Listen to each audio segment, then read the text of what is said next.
Hey guys, welcome to the Doghouse Podcast. On this week's episode, I had the pleasure of being the guest on the College Huddle, and we talked about all things Georgia football, looking at the end of the 2024 season, how it ended, and also looking at the spring and 2025 season. We have some juicy topics and questions that were asked. For example, Carson Beck transferring to Miami, how I feel about that. The 2025 schedule. Is Tennessee soft as a program? And the big question is, Kirby Smart, the best coach in college football? Make sure to like, subscribe, share the podcast. That really helps out. Make sure and check out Eric Boggs' The Ohio State Podcast and the College Huddle. Let me know your thoughts on our conversation in the comments below. Can the Dawgs return to the top of college football in 2025? Or are there serious cracks in the foundation at Georgia? We're going to talk about it next here on the College Huddle.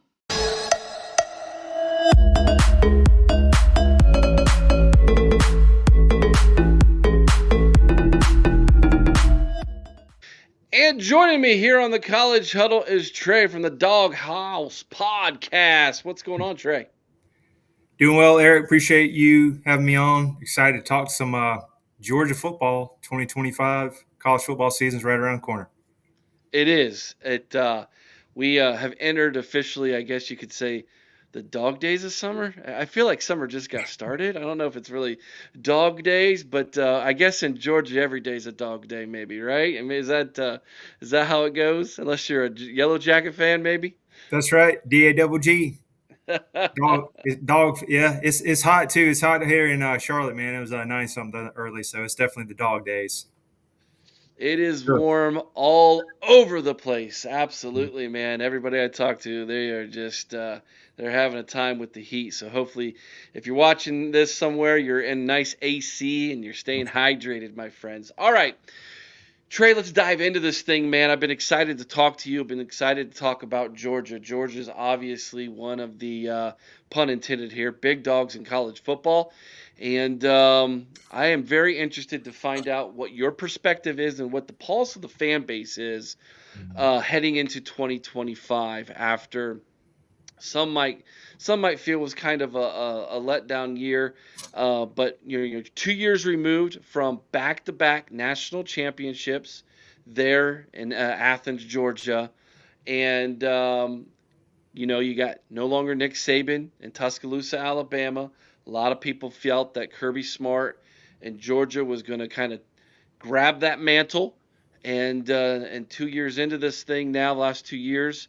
Not the case, but that doesn't mean that we can't return to the top of college football beginning in 2025. Let's start there. How did 2024 end for the Bulldogs in the CFP, and how did that translate into the offseason that Kirby Smart and Georgia has had going into 2025? Yeah, great question. Yeah, it was disappointing losing to Notre Dame. Also, Carson Beck getting hurt in the SEC championship game, and you're starting Gunnar Stockton, who's been in the program, but that was his first start. First off, hats off. No excuses. I want to say Notre Dame was the better team that day. The defense dominated, and just we couldn't get anything started. So first off, hats off to them. But I will say there was some distraction. You had the whole New Orleans incident with the killings at that, and it was delayed. And then actually behind is Kirby Smart. It came out later, his father passing during that. So I even said this as a Georgia fan. Of course, we want to win, but like, where would the mindset would have been if they would have won that game and then later played, in the Final Four? So there was that. But definitely disappointing. But I will say, on a positive note, it was probably some of his best coaching, because the talent was less than it usually was, and it could be, NIL, transfer portal. I know that's issues with every team, not making excuses. But it was some of his best coaching-wise with less talent. And having the drops, they had 38 drops, which is probably one of the worst-ranked drop rate in the NCAA. So that was bad. Had some injuries, which everybody does. So there was that. But I would say all in all, it was not where we wanted to, but you still won the SEC championship, still beat Texas twice, lost to Alabama, which was a bummer, but didn't end where you wanted to. Of course, national championship was the goal, but I'll kind of go with everybody said. Great coaching wise. Looking to the offseason, you could say that we were lacking in some areas. Wide receiver was where, so they went and picked up Zachariah Branch at USC, which is a great pickup. Also, Zion Branch. Noah Thomas. Sorry, Noah Thomas from Texas A&M was a good pickup. Also got running back from Illinois, was a good pickup in the offseason. So put some pieces from the transfer portal. And then, of course, Kirby always recruited well. And you're having Gunnar Stockton. He's going to be the man heading into the season. And we did keep Mike Bobo and Stacy Searles, offensive line coach, which a lot of people didn't really like that. There were really no coaching staff changes. So Kirby's earned that to make that decision, but all eyes are going to be on definitely the O-line and offensive coordinator Mike Bobo. That's just make or break year. As I was saying on other podcasts, I'm sure there was some call to Jesus conversation with Kirby Smart and Mike Bobo, even though they were in each other's weddings. So, but it's business at the end of the day. So, yeah, I'm excited to see where we are coming out of spring. What does Georgia fans think of Carson Beck going to Miami? So first off, I'm not going to bad mouth the kid. So he lost the locker room last year, to be honest. Distraction. You got Lambos and Mercedes. Got the girl on Instagram, and I read a lot of articles and everything that happened. I think he kind of let the whole fame and the money get to his head, and he was distracted. And you can kind of see in the games throwing all the picks, multiple interception games, and you can see when Gunnar Stockton came in, he had the respect from the locker room.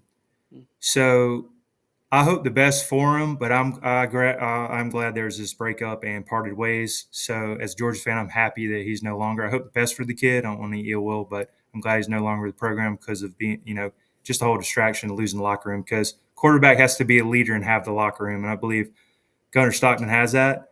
I think he's probably less talented, to be honest, but he has some upside having the locker room be in the system. So I'm excited where we're at, but I'm glad at the end of the day, Carson Beck's no longer with the program. Kind of sounds a little bit like addition by subtraction slightly, and then, both parties agreed this is probably best to go our separate ways a little bit. So right. Sometimes those things are positive for both parties involved. That's right. So, okay. Gotcha. All right. Recently, I call him big ears, but Finebaum. Paul Finebaum. He released 5 schools that he feels will be national championship contenders. Georgia was not on that list.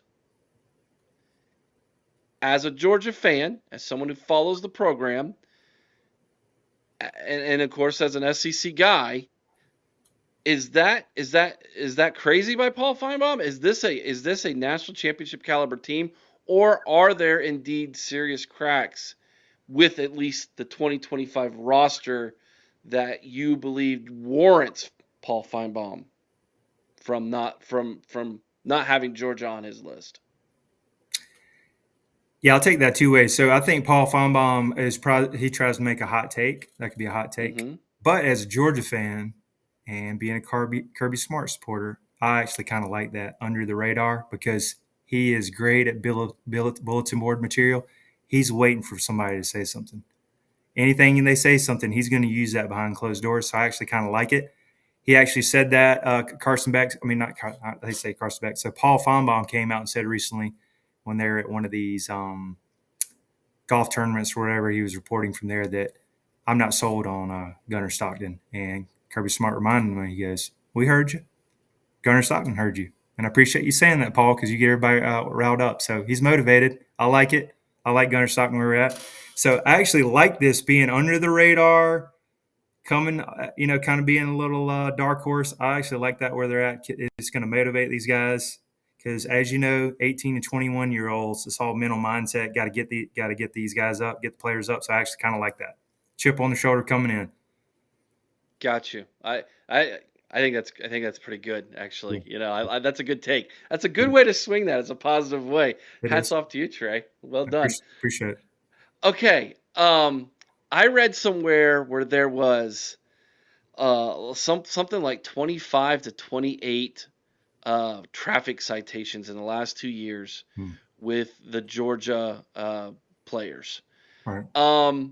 Can you speak to that? And I just kind of want to know, as a Georgia fan, what is your take on that? And is there something deeper here, or is it just guys drive the speed limit here? Yeah, it's actually gotten kind of old and fatigued for Georgia fans. I think I even saw some stuff on Instagram. Some people sent it to me that, what is it? We've had more driving citations than losses in the last Or wins in the last 2 years? Yeah, or something like that, which is crazy. But yeah, I'll first off, I'll give it to Kirby. He's brought in Georgia State Patrol, car insurance, auto insurance. They've had multiple just talks. It went downhill after the one national title where there was a death, DUI, and all that, and another lineman that died. I mean, it's terrible. But I'm gonna go and maybe put a little bit of this on like NIL, that they're driving a lot faster cars through the NIL, all these like drag racing cars.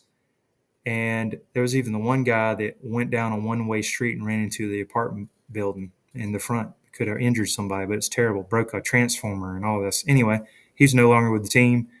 So it's getting like Kirby's like, all right, he let two guys go in the offseason just because of another driving violation. So I think you can only do so much for 18 to 21s. I think there is an issue, but it's just you got to slow down. And I think they think they're invincible at 18 to 21, but it is a problem.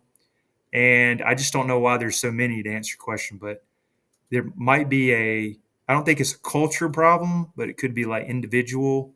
But he's done the most he can. It's not like he's just brushing it on the rug, but he's tried to do like outside, training and come in and have talks. So it could just be individual. Is it not necessarily a football issue as much as it is there like some kind of culture? And I'm not from Georgia. I'm not from Atlanta or Athens or anything. Is there some kind of culture thing amongst the younger kids when it comes to drag racing? I'm just unaware of. I'm getting older, Trey. Yeah. I drive like a grandpa too, so yeah. That's what they tell me. It could be because, and also to be honest, like Georgia has always gotten in trouble with. The joke is there's Athens, Clark County has their own jail cell for Georgia players or for athletes. There's been that, and they painted it red and black. There's been jokes about it. Like they're not like Tuscaloosa police where they look the other way. Hey man, we're gonna let you go, man. You got to play in the game. They don't care down there. They'll they get up for it to suspend a Georgia player. So we've had always issues with this. Mark Rick used to have way too honesty. Like Kirby at least keeps stuff internally. We'll handle internally. He'll say that, which means probably run the crap out of them and discipline them. But back to it is Georgia's always gotten in trouble. Could be the culture, could be the players. Athens being so many distractions with the parties and bars, and it's one of the biggest college football towns or college towns in general. So I just think back to it is probably a culture problem with the drag racing and having the NIL and accessibility to all these like really fast cars is what I would say.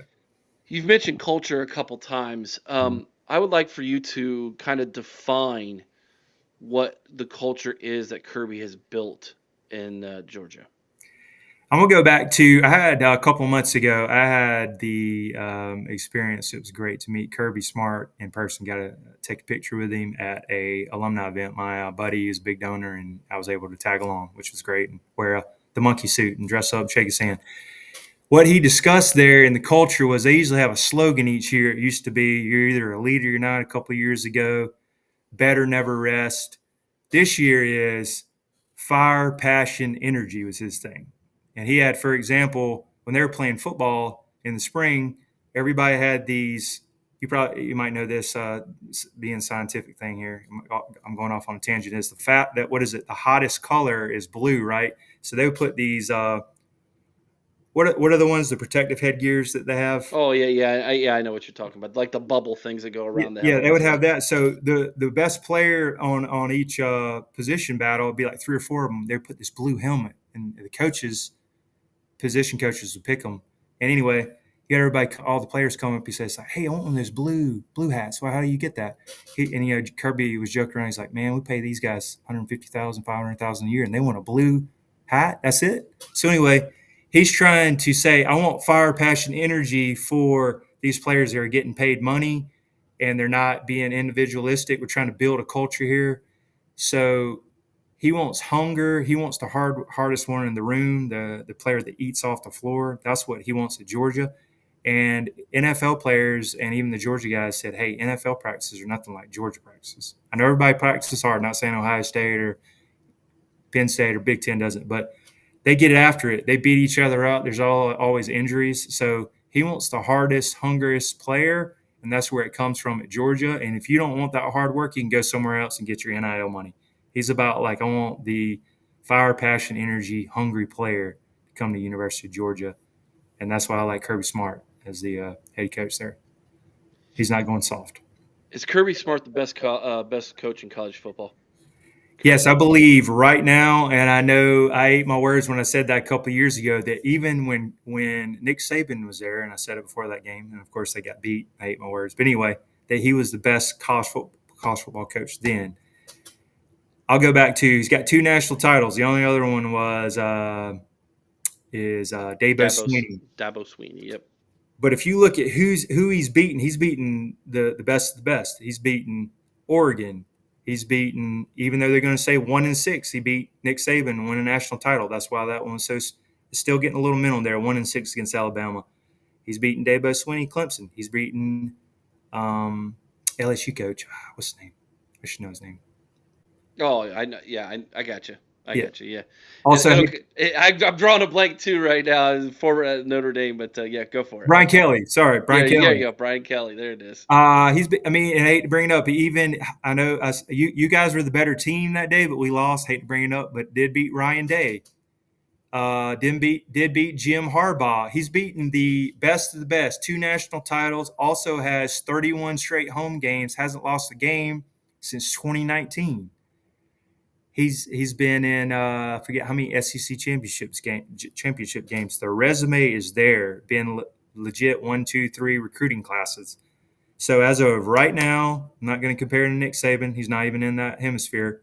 As of right now, I believe he is the best coach in college football, and his resume speaks itself. So 2 years removed from a national championship. Mm-hmm. Let's look at where this fan base is at with him. Obviously, no one's turned their back on Kirby Smart yet in the fan base, obviously. My interactions with Georgia fans, and there have been plenty over the years, they are fiercely loyal to Kirby Smart. I haven't seen that change. However, 2 years removed from a national championship, how much longer will the fan base tolerate being really good but not the best before there's some questioning if he still has it? Great. I think where it's going is there's going to be a lot of parity. First off, so for a while when I thought Nick Saban, the first week when I heard it when he retired, I'm like, all right, Georgia's about to go run a dynasty, and as we know, dynasty is 3, even though he did win 2 recently. But as NIL and transfer portal is making everything even keel, it might be one of these. I would expect Kirby's like, hey, make the playoffs with the 12-team playoff, might even be 16 coming up. Make the playoff each year, we're going to be in there.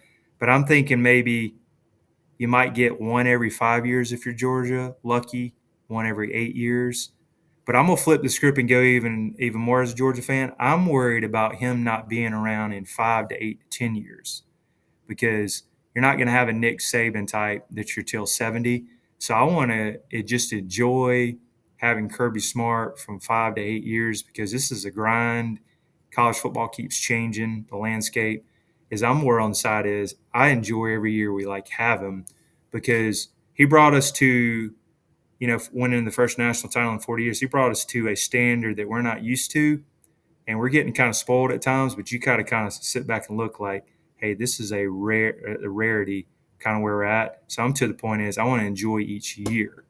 Now, if he came out of the blue, like you said, and he goes 6-6, 3 straight years, there might be a conversation that needs to be had, but he's going to be at the top of the mountain. The way he's recruiting, the way he's using the transfer portal, he's figuring out NIL more and more on this thrifty model where you kind of can spend in certain ways. So I'm just enjoying having him as long as we can in the next 5 to 8 years. To answer your question, What is Kirby's best, I guess you could say, attribute as a head coach, in your opinion? And now, since you've got to meet the man personally and you've shared some things with me here, what do you think sets him aside? What makes him just a little bit better than, say, a Dabo Sweeney?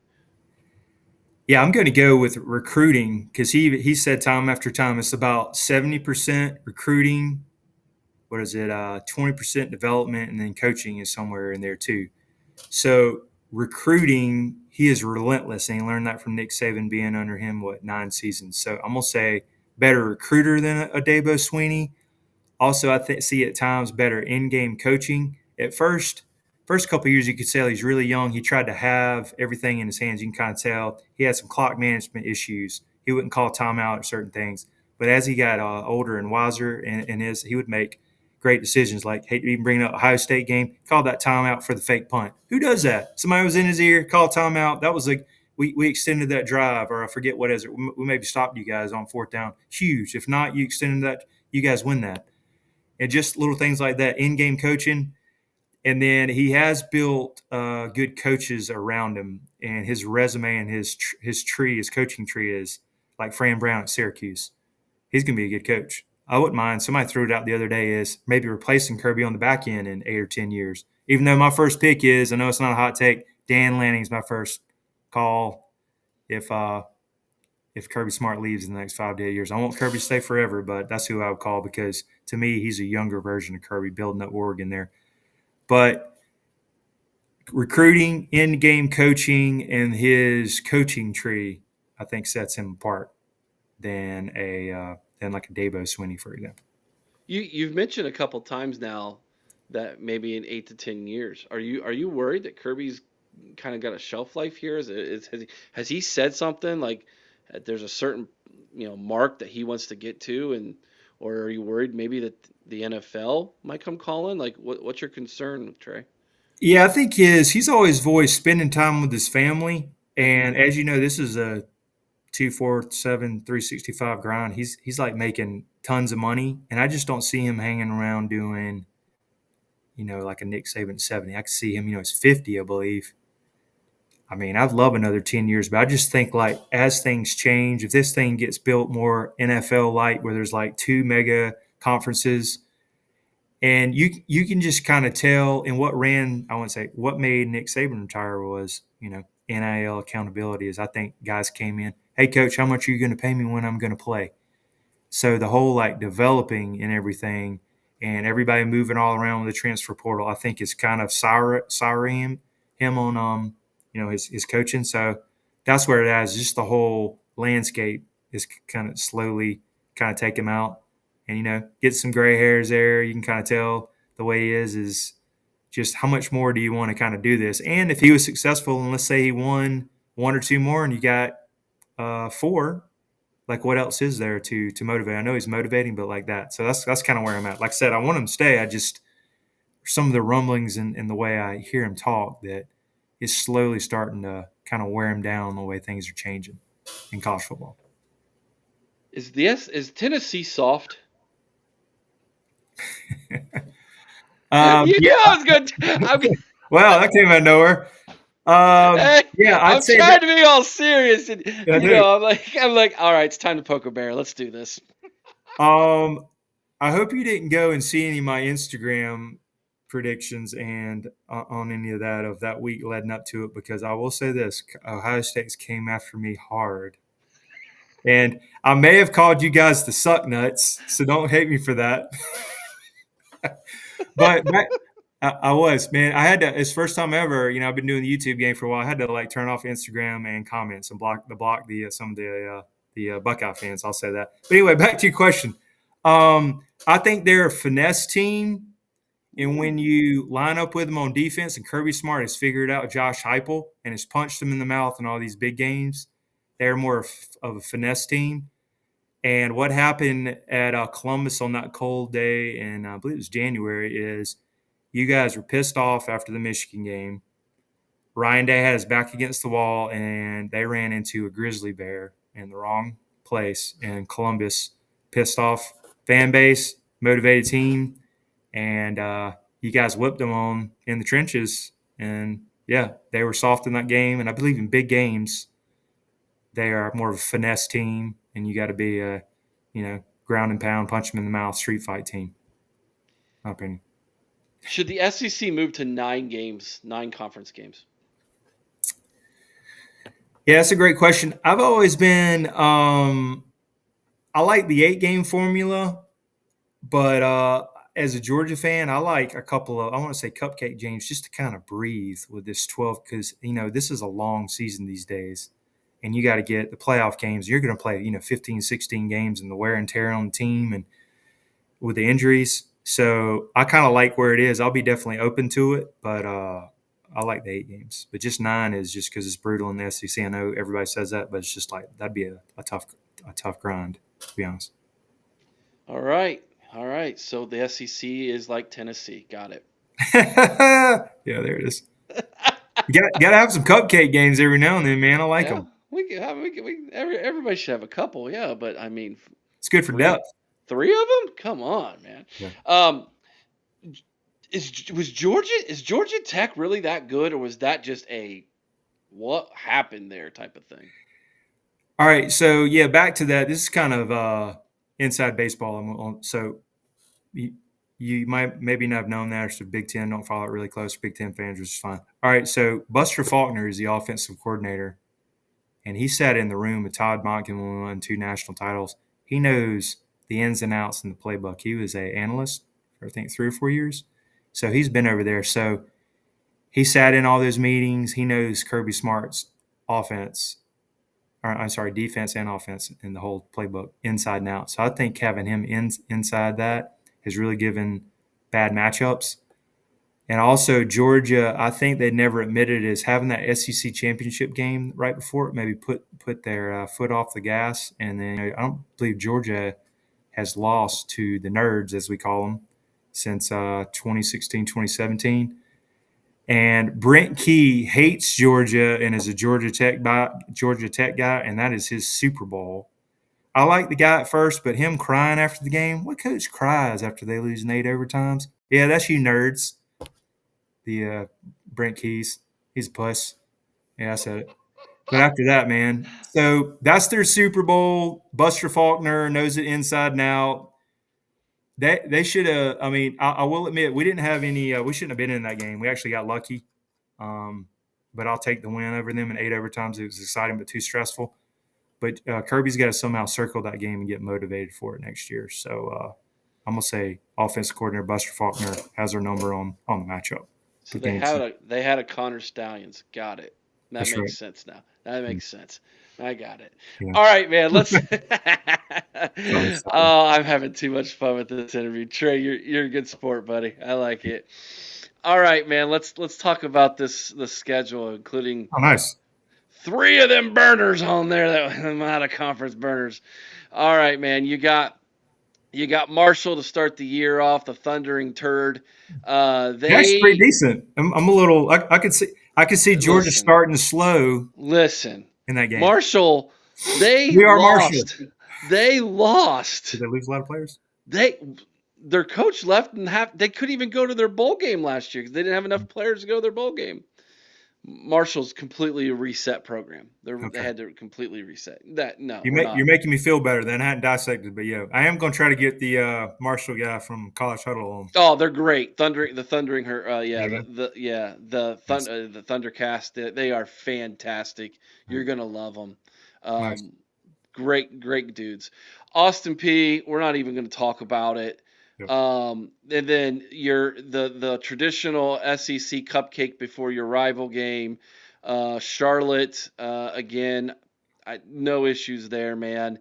There's 3 wins. All right. You got Georgia Tech at the end of the year. Mercedes-Benz neutral site game, by the way. That'll be interesting. Yeah. So, again, can they catch lightning in a bottle twice and make this thing close. That's kind of how I look at it. All right, let's talk about the SEC schedule now. Let's dive into this here. Mm-hmm. You've got at Tennessee. Yep. Rocky Top.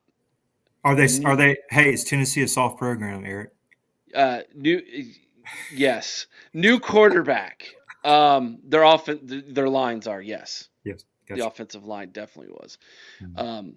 Don't come out with your shirts off in warm-ups and acting hard and then play like that. You can't do that. You're going to get made fun of. But you're in Knoxville. Big game, huge game at this early in the season, man. But this is a Tennessee team that they, losing Nico and having to restart from the most important position that early in the season. Yes, it's one of your 3 true road games here, but I think Georgia should take that one, right? I mean, I feel like they should. Yeah, I do like that it's at 3:30 because weird things happen in places as a night game. I like that. And you do get a bye week. But what I'm a little leery is and nervous is Gunnar Stockton on the road in his first SEC start in Knoxville. And that is a rival game. We've had their number. I could see us. This is going to be a game. It should be a 4-quarter game, but I think we should maybe have a little bit more talent, maybe a little bit more depth. And Kirby knows that Josh Heupel offense, and I don't even know who the quarterback for Tennessee is going to be. I know that's still up. I'm not sure that they know yet either. So there's that. But yeah, I could see that's going to be a close one. But I could see 3 to 7 points gutting it out, and then Georgia's got to start faster this year. They have started so slow last year, and it was always just resilient trying to pull it out at the end. But we should win that because we're more talented. But anything can happen. But I'd say 3 to 7 points, but definitely not a blowout. First bye week on September 20th. You come back home to take on Bama on September 27th. This is an Alabama team who people feel are going to be much better this year, competing for the SEC. But you get them at home. Yeah. The home winning streak at that point will be what, 30? Maybe more? 33. 33? So you got 30. You're currently at 31. That's right. Also, Eric, first time in the Kirby Smart era of getting Alabama at home. We've never played them in Athens before. So that's another thing that was big. And I know everybody's going to say 1-6, but we played them neutral site games. We played them in Lucas Oil Arena where we won. We played them in House of Horrors, which is Mercedes-Benz. They've always gotten us there. So getting them at home, 7:30 night game, not sure who the quarterback is. Also, they still have this 18-year-old Ryan Williams. I think he's 18 now, and he's not 17, is he, Eric? How many times did I hear that? A whole year, 17? Yeah. Great talent, by the way. Should be legal now.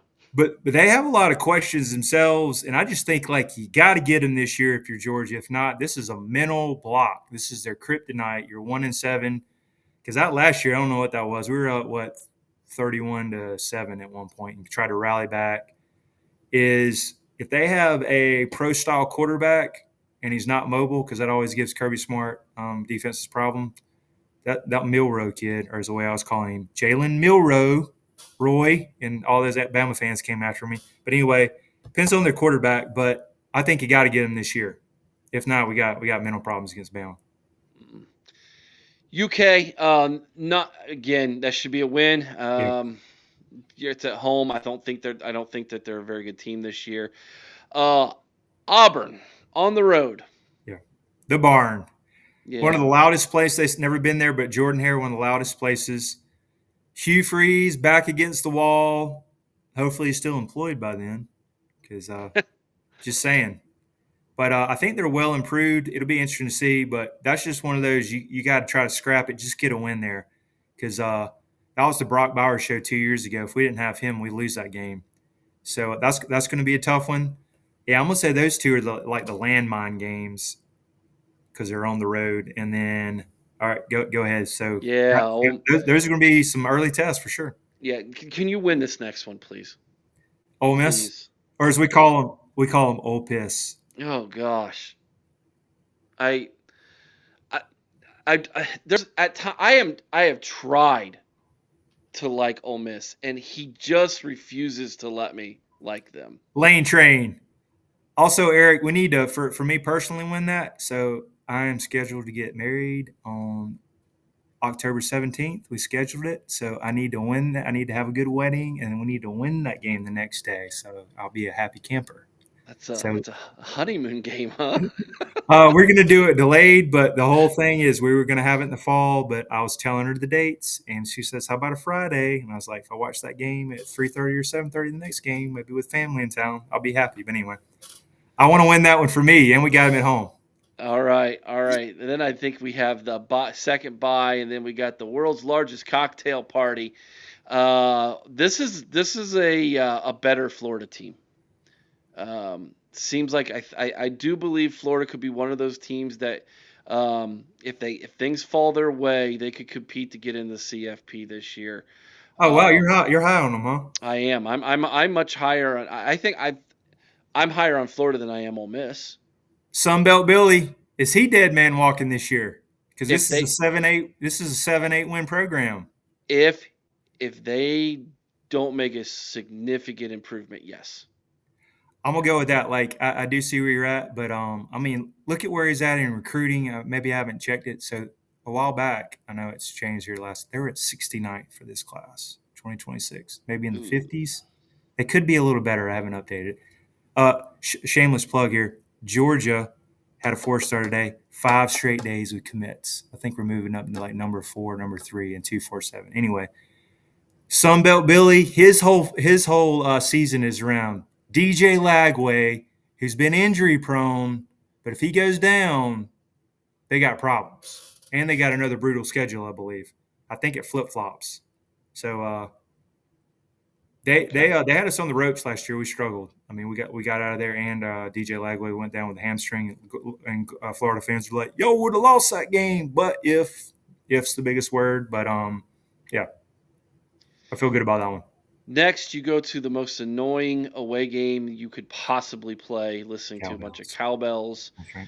Mississippi State. You will hopefully shut that up as well. Again, Ole Miss and Mississippi State. I don't get. You're not moving to Mississippi, are you? Nope. Nope. And then the big one, man, Texas at home. That's a big one, man. Oh, look at that. Okay, I got you. Look at that. I was on last week with Goodwing. Yeah, from the Longhorn Republic.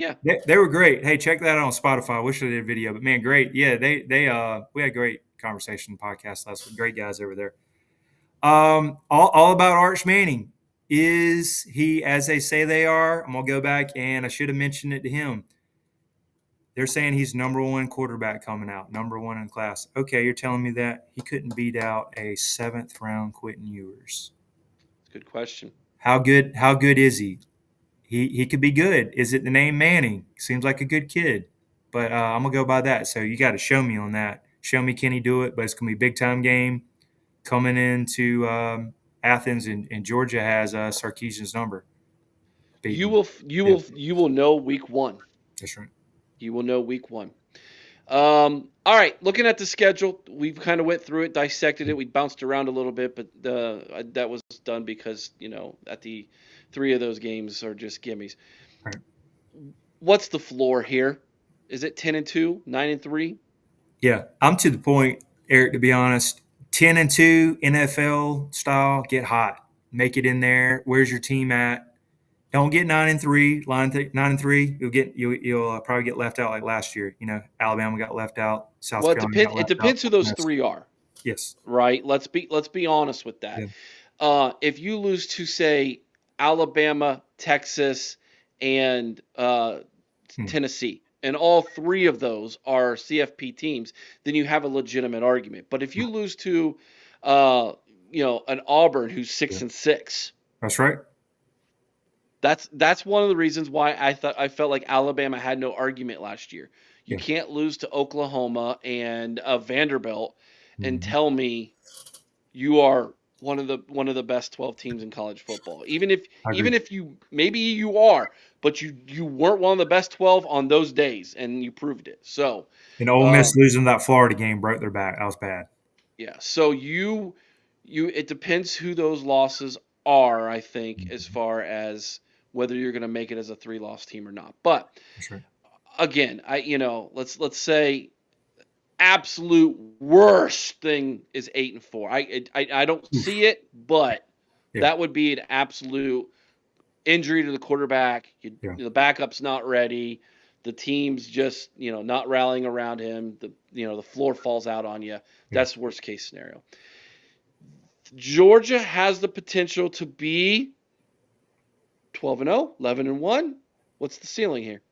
I would say just because we go with the SEC is tough. I think best case scenario 11-1. I'm gonna do kind of 10-2 is where I'd like to see it, and then if it drops off 9-3, he had some really bad injuries. Yeah, that 8-4, man, that'd be kind of hard. Oof, it would be rumblings, I'll say. Yeah. Yeah. Back to my initial question. How Yeah. patient will this fan base be? Yeah, if you do 3 8-4s or 3 6-6s, yeah, 3 with all the money and everything going into it, yeah. But All right, man. There are certain teams that from week to week, you just got to watch them. You know that they are a top tier. They're a national championship caliber team. Georgia's one of them. And so I think you're going to be seeing Trey and myself do a lot more stuff here on the College Huddle because you're just going to have to because he's the College Huddle representative for one of the better teams. So yeah, appreciate it. Life is good, Trey. That's right. Life is good. Tell everybody maybe they slipped into this conversation. They got to see this video and they're like, man, I like this Trey guy. Tell them where they can find you, buddy.